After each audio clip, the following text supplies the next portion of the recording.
Kailangan mag-ipon habang maliwanag pa ang panahon.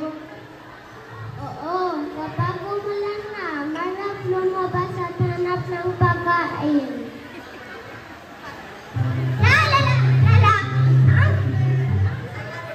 Ang saya-saya, ang araw ika'y liwanag. Halina magsayaw. Hoy, mga langgam, halina maglaro tayo. Pasensya na, kapag hindi ko na magkakasama. Kailangan na ng takdaw, mahirap dumating ang tag-ulan at wala kaming pagkain. Ay no! Matagal pa yun! Halina magsayaw habang malino pang araw!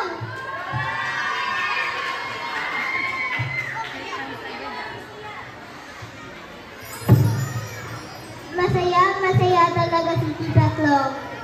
Pero si Langgam laging seryoso.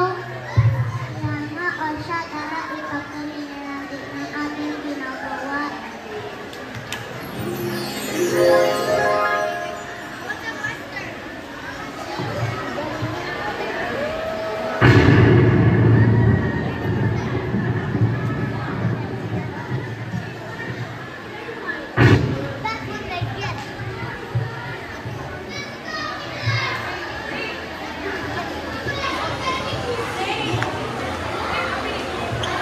Dumating na ang tag-ulan.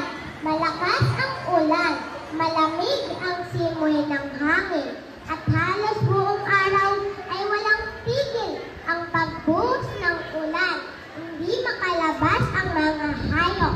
Pero sina Lang at Gam ay ligtas sa kanilang lungga.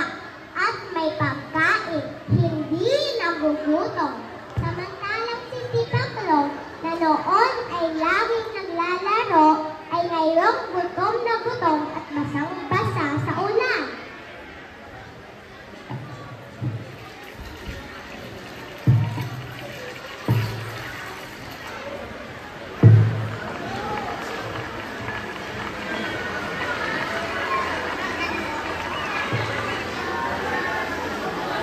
Langgam!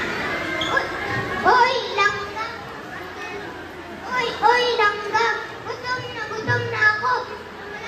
Walang naipon na pagkain. Nagkamali ako. Tita Clo, sinabi na namin noon ang handa ka.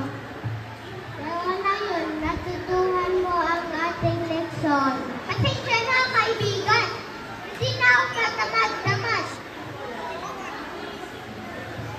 Halika, Tita Clo.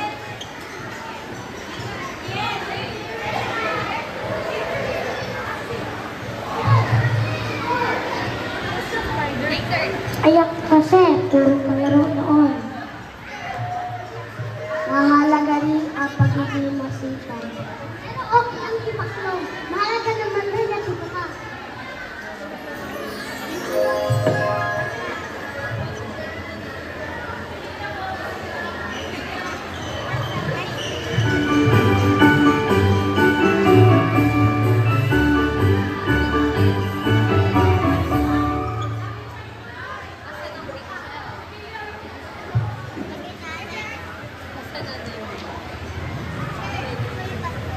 Bukas ang araw, tumigil na ang ulan. Muling sumikat ang araw, ngunit may malaking pagbabago sa ating kaibigang Tita Clo. Ngayon hindi na siya puro laro.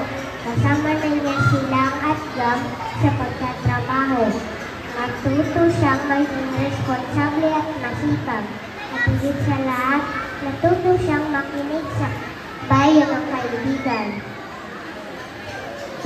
Ayos ka na, Tita Clo. Masipag ka na. Mabuhay mo sila.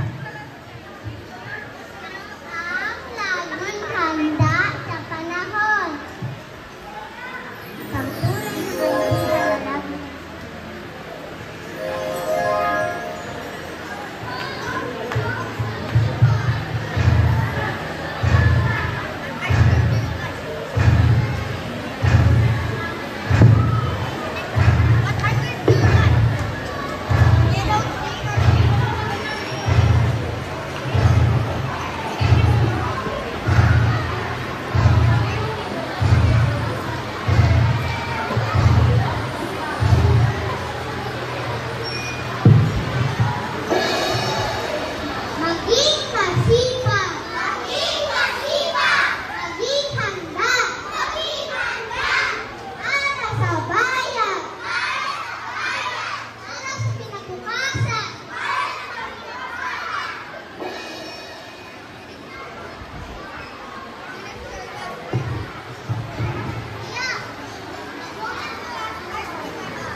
Pilipino at katutubo